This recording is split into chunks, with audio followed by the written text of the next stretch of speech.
This is Conversations with a Citizen. I'm your host, Tia Carol Jones. I'm here today with Britney Robbins, founder and CEO of the Gray Matter Experience. Welcome to the show. Yeah, I'm happy to be here. Thanks for having me. Thank you for being here. Tell us a little bit about yourself. It's a loaded question. Let's see. I am not a Chicago native. I'm originally from Quincy, Illinois. Okay. I've been in Chicago for 12 years. Moved here after graduating college. I went to University of Illinois at Urbana-Champaign, where I studied creative writing and English. I thought I was going to start a teen-run magazine for teens by teens, and got to Chicago and realized I had no startup capital, nor did I have any access to the teen community. So sort of pivoted and went a different route. But I am the youngest of 4 siblings by 7 years. So I grew up as sort of an only child. I have 12 nieces and nephews, and I live in the West Garfield Park community. Great. What is the Gray Matter Experience, and why did you want to start it? Yeah, so Gray Matter is a 6-year-old nonprofit that's based here in Chicago. Our goal is really to expose Black high school students and young adults to entrepreneurship, help them get more acclimated and familiar with what it means to build a business, economics, business development, but then really building community around that. And so we started in 2016 with sort of a pilot program at that time. It was a 9-week program that met every other Saturday and worked with students all across the city, both South and West Side, to come up with business ideas that they could start in their communities. I think one of the things that we have a tendency to see is people get big, make it big, and leave the community, and oftentimes have this understanding that in order to have wealth, in order to have success, you kind of got to leave where you're from. And so the work that we do at Gray Matter is really to instill in students that there is value in your community, and if you don't see that, how can we empower you with tools to build that? And so what was a one boot camp per year 9-week program has now grown to over 6 programs that we run, all designed to sort of meet students where they're at in their entrepreneurial journey, whether that's just getting familiar with entrepreneurship and wanting to learn a bit more, or helping them to formalize businesses that they're already running. We have a series of boot camps called Ideate, Activate, and Accelerate that essentially walk students through the process of starting and launching a business. We culminate those programs in a pitch competition called Pitch Black, where they get a chance to pitch their ideas and get seed funding, pro bono resources, and professional development resources as well. We have an online program called Hustle Hacks. It's fully digital, go at your own pace, and it supports teens and young adults who are currently running businesses but don't really know how to turn it into a business. So teaching them accounting and bookkeeping best practices, how to do customer service, digital marketing, but then soft skills as well that you need to know as an entrepreneur, like how to build your personal board of directors and remain a lifelong learner, and how to do strategic networking. We go into high schools across the city and do entrepreneurship programming inside the classroom, and then we also work with other youth-serving and community-based organizations to create custom entrepreneurship content and help them sort of support the folks that they're already supporting. So the work that we do is very much business development, innovation, but it's all done through a very Black lens. What caused me to start the org was a couple things. One, I come from a family of entrepreneurs, so both of my parents are entrepreneurs, so I grew up in a household where that was sort of the norm. But I like to say, once I moved to Chicago and sort of started my career, I saw the other side of entrepreneurship. So I worked for a startup, resources for our communities to get ahead, and so started sort of getting clear on what that looked like, and then really started to understand that there is a completely different experience as a Black founder than a white founder, and not a lot of entrepreneurship programs teach that, right? They teach you theoretically how to build a business and what it looks like to fundraise, but not taking into account like the lived existence and realities of the Black experience. And so that's what we do at Gray Matter is, yes, it's entrepreneurship, but what does that look like for Black people when you don't have a network, when you don't have access to capital? How can you still build where you're at? that by leveraging resources around you, by building community, by learning to solve problems that are near and dear to your heart. And so what we like to say is like we use entrepreneurship as the vehicle, but it's also exposure, right? It's exposure to all of these different industries and skill sets. It's exposure to emerging technologies and industries, and really giving students an opportunity to learn that on the front end so that they can make more informed decisions about what they want to do post high school, whether that is starting a business or if it's just, hey, I learned about accounting and bookkeeping, or I learned about sales and I want to major in that in college. It's really just helping to be a resource to make the world make a little bit more sense for them, and empower them with the community and resources to make that a reality. How important is it to give young people entrepreneurial experience? I personally think it is incredibly important, and I'm kind of speaking from experience here, right? I'm not from Chicago. I grew up in a very rural town, didn't have exposure to a whole lot, and so the pathway that I was on prior to sort of moving to Chicago was very much just what I had access to, right? I only knew what I saw. So I was good at writing, so I was like, all right, I'll be a writer, right? Because that's all I knew. And so what I have learned just in building this business is how much entrepreneurship really exposes you to, and not only the hard skills and like industry skill sets, but soft skills, right? You learn a lot about yourself. You learn about resilience and collaboration and patience and self-sufficiency and all sorts of like personal traits that I don't think any other space you're really getting that that in-depth exposure. But I also think similarly, it helps you to be exposed to what is around you and what is going on in the world. And so I think for a lot of students, similarly, they don't know what they don't see, right? And so you, in this contained experience of entrepreneurship, you are learning sales, you're learning marketing, you're learning how to build a team, you're learning collaboration.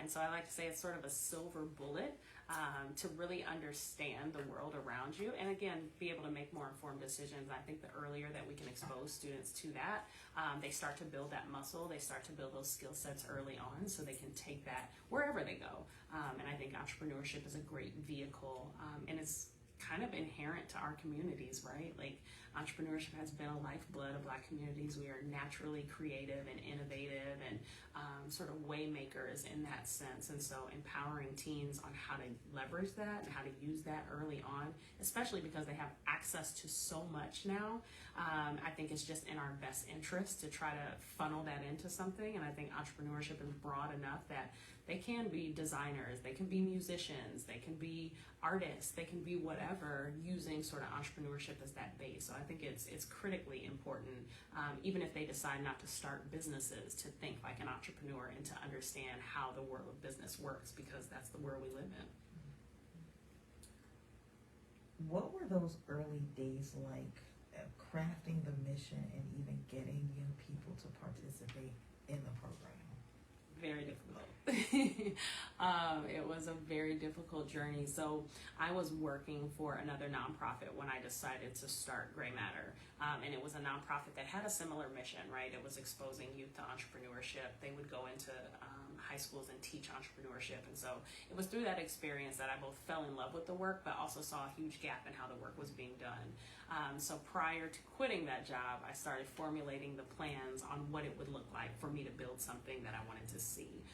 And so I reached out to almost everyone in my network and was just like, hey, I'm planning on starting this thing. Here's what I think I will need. Like, who can help, right? We need laptops, we need a space, we need folks to facilitate workshops, we need access to teams, right? And so the community really showed up in that way and like helped galvanize resources and make sure that like we had a strong foundation to start with. I remember when we recruited for students that year, it was an online application process, and we had maybe 40 students apply across the city. We ended up accepting 24 of them, and I personally drove around to every student's house and sat down with them and their parents and just explained, what I was trying to do, the gravity of their experience, and that I wanted to craft something for them. Got the parents buy-in, got the students buy-in, and it seemingly worked out, right? Me not having any experience in this space, really, me not having any credibility in this space, and just starting something from scratch. The students were really involved and engaged in the program because I think it was something different than they were used to being a part of. We hosted it that first year, out of Blue 1647, which at the time was a Black-owned co-working space in Pilsen.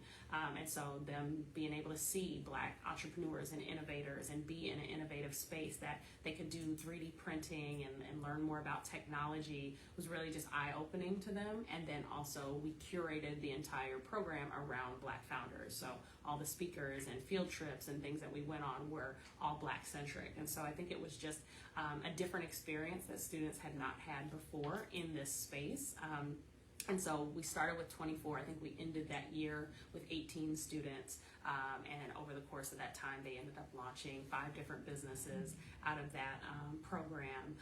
And so programmatically, it was great. It was me being able to put into practice what I knew to be true. It was me being able to design for the students that were a part of that first cohort and really listen and get their feedback and incorporate that into how we continue to make this a strong program.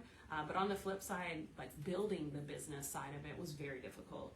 I was doing everything alone, so I was facilitating the workshops and doing the volunteer recruitment and writing the curriculum and setting up the space and ordering the food and fundraising and you name it. I was, running every function of the job, and fundraising was extremely hard. At the time, no one understood why Black entrepreneurship, why Black youth entrepreneurship. There's all these other programs that exist that are teaching kids how to build businesses. Why would you go and start something else? And so there was a lot of resistance in the market to accept it. And so fundraising was very difficult. So I remember, the end of that first year, just being burnt out, being tired, being broke, and really questioning, like, is this what I should be doing? And am I doing it the right way?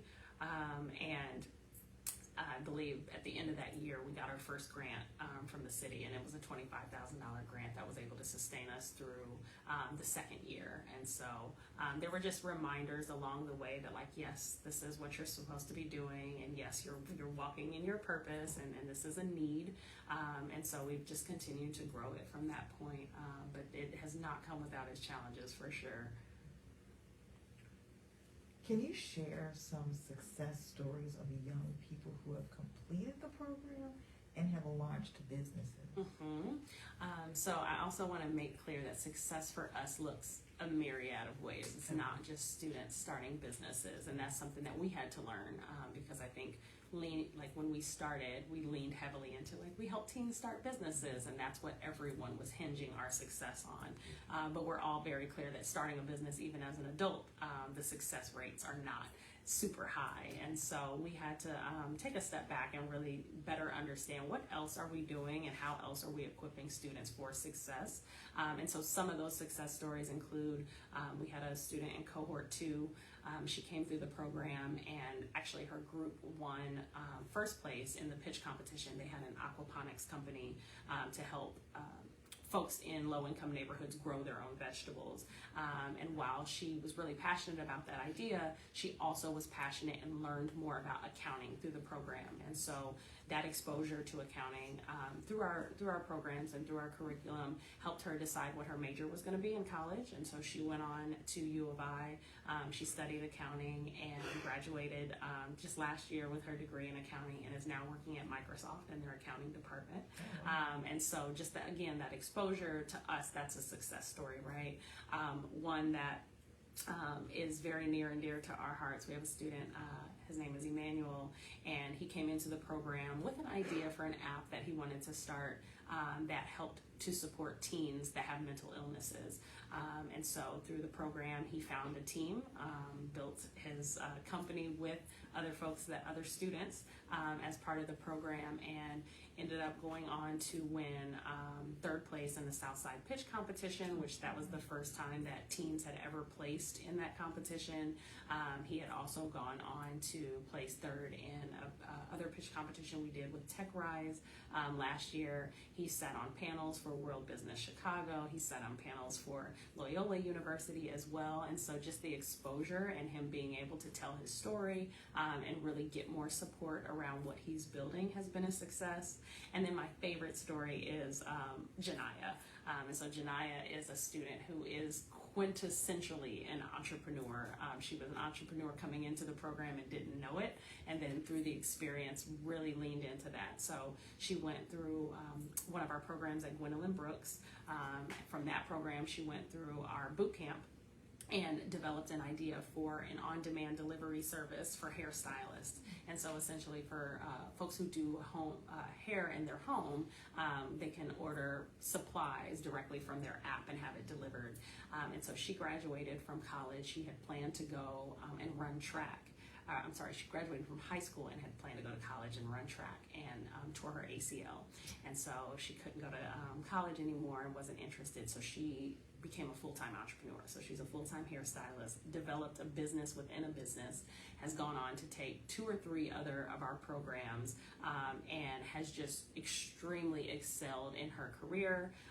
She continues to be a brand ambassador for Gray Matter. She just spoke on a panel at the Black Women's Expo with Fifth Third Bank. Her business is growing. She has the co-founder that she has for her business, she met through the program as well, and just continues to take advantage of any opportunity that she can through us. She's worked with us through one of our mentors and raised her credit score. And so really just a student who absolutely is taking advantage of all the resources that we have, the community that we've built, and accredits a lot of her entrepreneurial success to the things that she's learned at Gray Matter. Throughout the years, how has a program evolved to include the changing needs and the changing landscape of entrepreneurship? Yeah, that's a great question. I think we came out of the gate very forward thinking, right? It's entrepreneurship, but it's very much through the lens of innovation, and that is just by nature of the seats in the rooms that I get to be a part of, and that is the venture capital space, right? That is the technology space, and so constantly I'm in these rooms where I'm hearing about how people are thinking forward about the future and how they're building for the future. And so all of our curriculum already was sort of designed to be very innovative, and to really spark and spur, like how can you out the gate think about incorporating technology in your business? How can you think about out the gate how to be more community facing and really understand your customer? And I think because of the way that we've designed our curriculum, we were pretty ahead of the curve, right? And so what I will say happened is during the pandemic, when we started to see all of these Black businesses that were struggling to sort of keep up and keep customers and transition to virtual spaces and add technology to their business, and then not able to apply for bank loans because they don't have their books in order and they don't have accurate bookkeeping practices. What we did is took that experience and that landscape and created new programming around that. So we took a step back from the work that we were doing. At the time, it was just a 12-week boot camp that we did once a year, and it took students all the way from ideation to launch of the business. And so in 12 weeks, we were expecting them to develop and launch a sustainable business, which, truth be told, was not feasible,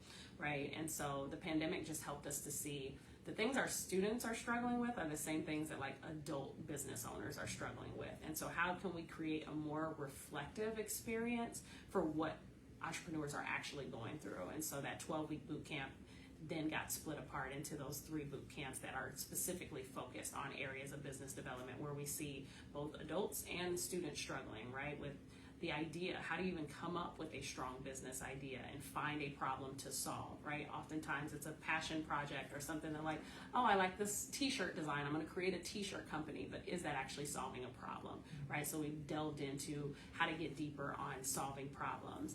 The second version of that program is Activate, and it's about how do you even validate that the market wants that, right? A lot of our folks base their business ideas off of the people around them, right? And think that their friends and their family is going to be their customer. It's not. How do you think more broadly about how to validate this in the market and see is there really a need for this? And so it's teaching them how to do customer surveying, how to get customer feedback, how to build a prototype and take that to market and see, what the community wants out of it and how to make it better. And then the third program is actually how to launch it. And so split that apart just so we can focus inward a bit more on what the needs actually are for our communities. We also launched that Hustle Hacks program as a direct response to what we saw during COVID, which was, our folks are building businesses because we're passionate, but not because we know how to build a business.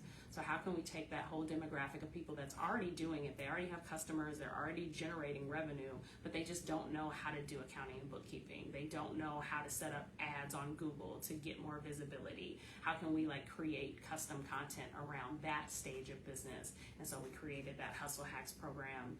And I think the sort of third thing that we did was really just infuse cultural capital into things a lot more, and really just lean heavily into the Black experience, and speaking from both a historical context, right, as this is a part of our DNA, it's part of our makeup, right? How do we pull those tenets out of students and teach them how to leverage their creativity and how to leverage their natural gifts and innovation towards building businesses, but then also teaching them the barriers and challenges of actually building companies, right?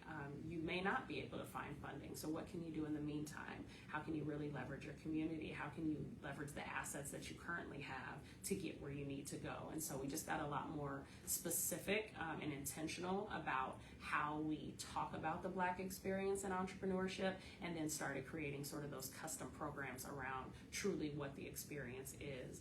I'll say the final thing that we did is we started to realize how much of a resource to the community we have the opportunity to be. And so, for example, just this last year with all this talk around cryptocurrency and blockchain, it's another thing that we typically don't know what's going on until it's too late, right? And so because we're at the table and because we're getting these opportunities, we got an opportunity to get a grant from one of the crypto companies. And so this fall we'll be doing a blockchain program to teach high school students about what blockchain, what cryptocurrency is, how do they create a digital wallet, all of these different things. And this summer did a community event around that, just demystifying it for our communities. What does it mean? How can they get engaged? Where does it look like by way of job opportunities, investment opportunities? How can they continue to educate themselves? And so we've also just tried to, again, what can we do to be a better value add for our communities, and really start to show up in a way that makes us the place and space that folks are going when they want to be on the cutting edge of business development and technology, but still have a Black experience. What has been the response from the students who have participated, and what has been the response from the parents? Yeah, that's a great question. Our students are always very grateful for the experience that they've had for several different reasons, right? For some of them, it is that exposure. I didn't know that these things even existed before I came into the program. For a lot of them, it's the community that they're able to build, both with their peers, right? We have several students who have said, I know how I think, and I know, I'm thinking about business and I'm thinking about solving problems, but I didn't know there were other teenagers like me that were in the same space. And so to be in that environment where not only is it folks that think like me, but they're folks that look like me, which oftentimes isn't the case. And so students have shared that with us. Students have shared the connection to mentors and how important that's been to them to get pointed business advice, but also life advice. Like I said, being able to raise credit scores and get job opportunities and intern and job shadow with some of these small businesses to really see what this looks like on the inside. And then opportunities again for further development by way of taking classes. Some of the prize packages that they get are, being able to take online classes, or lace them with books and other resources. And so just people pouring into them is something that our students continue to say has been a value add to them, has expanded their sights on what they think is possible, has equipped them with a community of peers and adults that they know want to see them succeed. And I think similarly, the parents are equally as grateful that their students are having this opportunity, that it's being led by a Black woman. I hear that a lot from parents, how important it is for them to see someone young and someone Black in this seat that's teaching them and training them and creating these opportunities for them, and how they trust and know that they're in good hands when they drop their kids off. And so that's been super encouraging as well, just seeing how responsive the parents and the students have been to something that at one point was just an idea in my head, but is now 6 years and growing very fast. And really seeing like how big this could be, and truly how much of a value it does have on the community, whether it's in the short or the long term, right? I think that's one thing that I had to wrap my head around too, is when we first started and the students' businesses were maybe not as successful as we wanted them to be, or they decided, oh, I can't run a business and be in college at the same time, so I've got to kind of chill on that. Just finding the short-term wins, right, has been really big for us and really impactful for us. And so we recognize this is a long-term game, that a lot of the work that we're doing today, we really won't see the effects of it for 10, 20 years until these students are full-grown adults and starting businesses, but have had the training already and have the resources and now have the network already baked in that make it a little easier for them to move through this experience that I wish I had, that exposure 10, 20 years ago. I wish I had people advocating for me the way that they advocate for our students. And so I know that while we are making strides in the short term, I know that we'll see a lot of success in the future. How does it feel to see your vision to provide quality resources, more direct access, and education become a reality? It is so surreal. It is absolutely surreal. I had a whole breakdown moment last week where I was just crying uncontrollably, just from tears of gratitude, just for the opportunity that I get to do this work. And the honor that it is to work on behalf of my people. Like I'm very aware of the privilege that I have. It's also just incredibly exciting to me that this is the longest job I've ever had, and it's something I built. This is the most money I've ever made, and it's something that I built. And so it is a moment of recognizing that I'm walking in my purpose.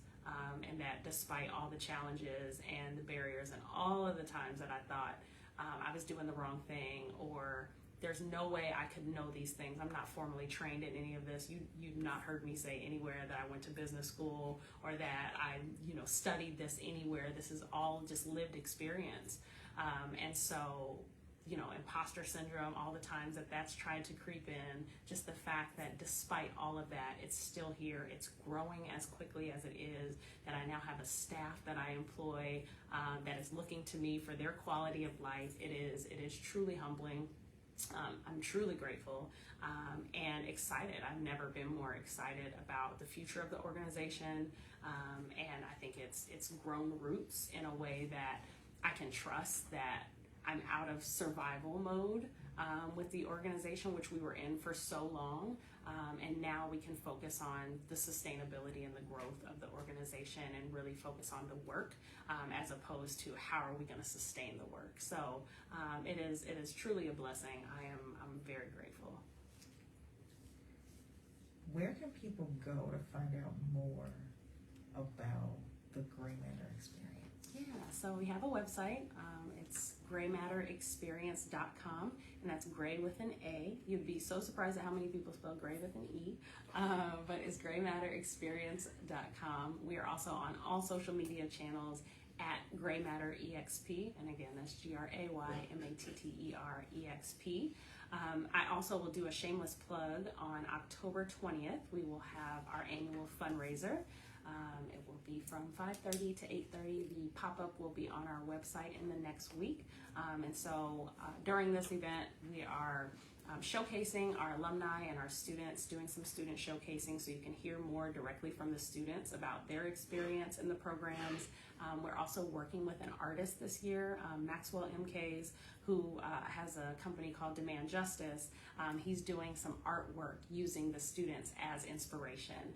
And so we'll have art for sale and set up around the event as well. And just a really good opportunity to see what we've built, to see the community that we've curated, and to hear a bit more again from the students on their experience and how Gray Matter has sort of shaped their trajectory. So stay tuned for more details. Again, tickets will be live within the next week, but you can get all of that information on our website. Great, great. Before we wrap up, is there anything else you'd like our audience to know? Yeah, I think I'm doing my best to be the best advocate for young people that I can be. And I think as adults, we have a tendency to diminish the brilliance and the power that young people hold. And one thing I try to make very clear is they are our future. And so if we're limiting what they're capable of and what they have access to and what's possible for them, that also limits our future and the reality that we will have later in life. And so it is in our best interest to support them in whatever ways we can, to give them access and empower them.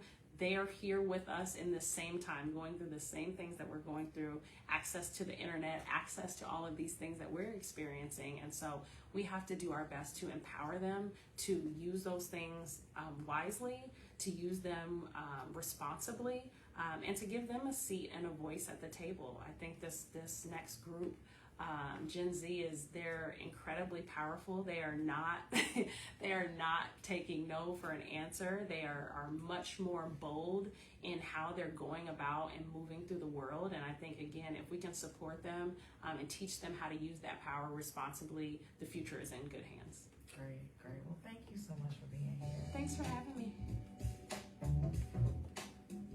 Remember to make plans to join us again next week for Conversations with the Citizen, the place where real